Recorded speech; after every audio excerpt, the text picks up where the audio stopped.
So yeah, questions, comments, concerns? Alois was, I think, first. Yeah, so I think it's a question that I could also have asked to Grisha Perino.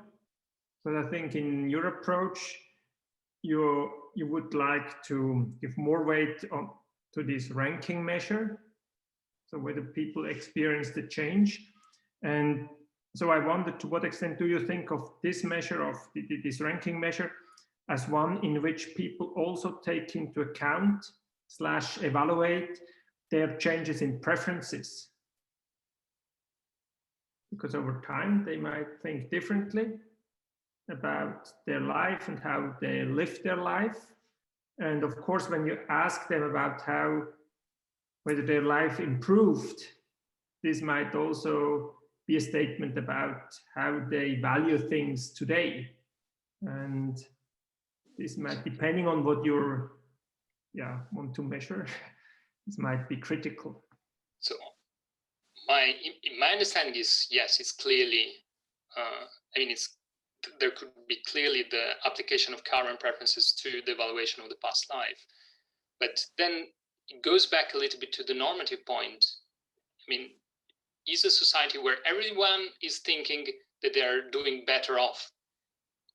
Isn't it something that we can already be pretty satisfied with in terms of welfare measure? So it shifts. It's quite different. But and yes, there is the confounding of preferences for sure. I absolutely agree. And yeah, and I can't think it's a way of tearing it apart, of teasing it out. I believe Veronique raised her hand next.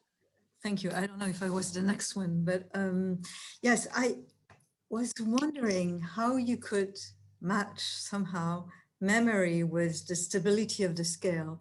I don't see why having a good memory means that it's reassuring regarding the stability of the scale. And I don't really see the link here, because you can have a good memory, but at the same time perceive somehow the levels of the response categories differently.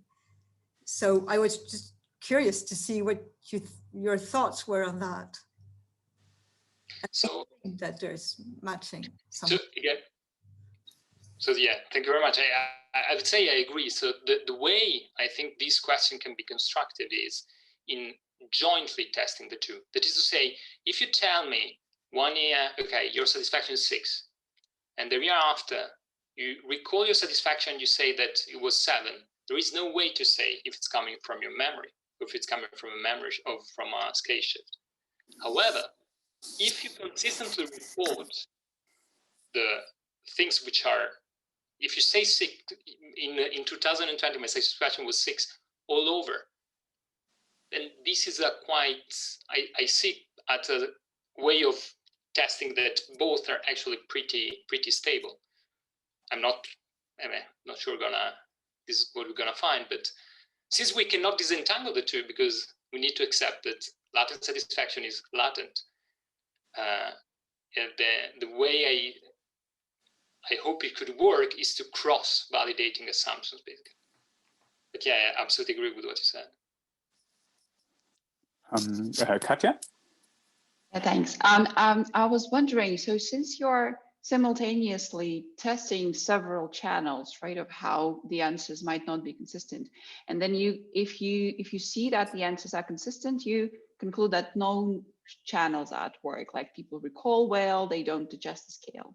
Could it be the case that given there are multiple channels, they just cancel each other, and that's why it looks like it's all consistent? I know it might be exotic in the situation of comparing memory, but do you think it might be the case? So that's a great question. In theory, yes, you could have co-shifting of the recall function and of the shifting function in the scale, but it would be a quite cumbersome solution, I think.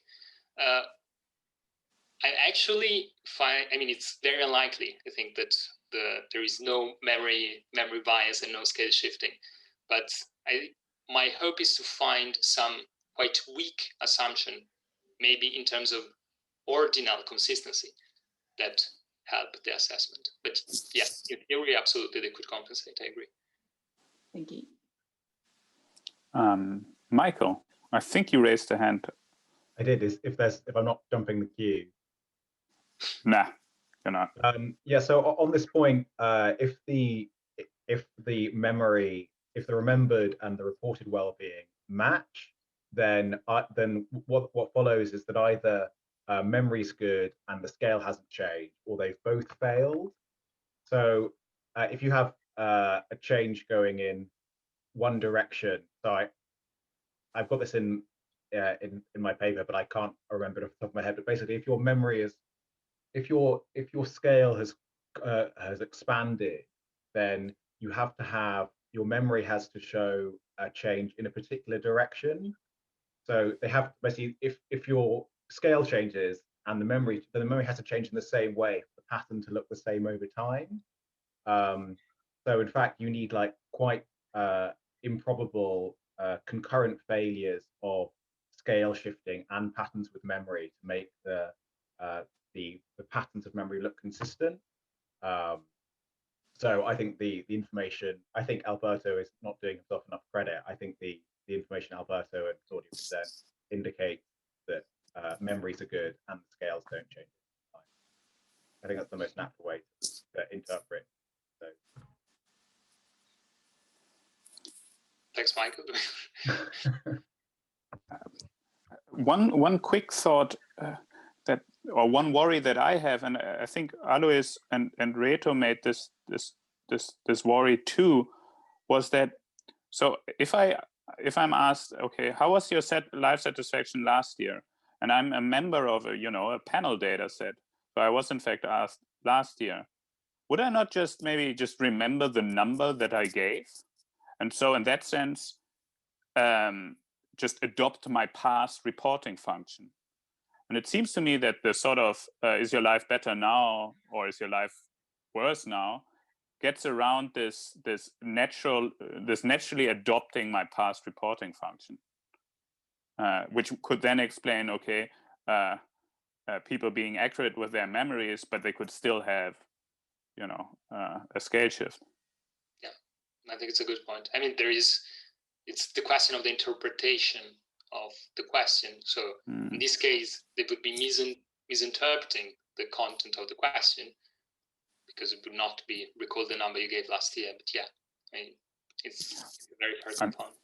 I mean, we can just, I think we can just design the question better to get around that problem. Yeah. I don't know. I just find it quite naive question, and at the same time, I don't know why it's not asked in the large surveys, basically. I think this is a very good point to end this workshop, because I think Richard Easterlin had the same thought when he wrote in 1973, like, why is nobody asking life satisfaction? I'm going to do this now.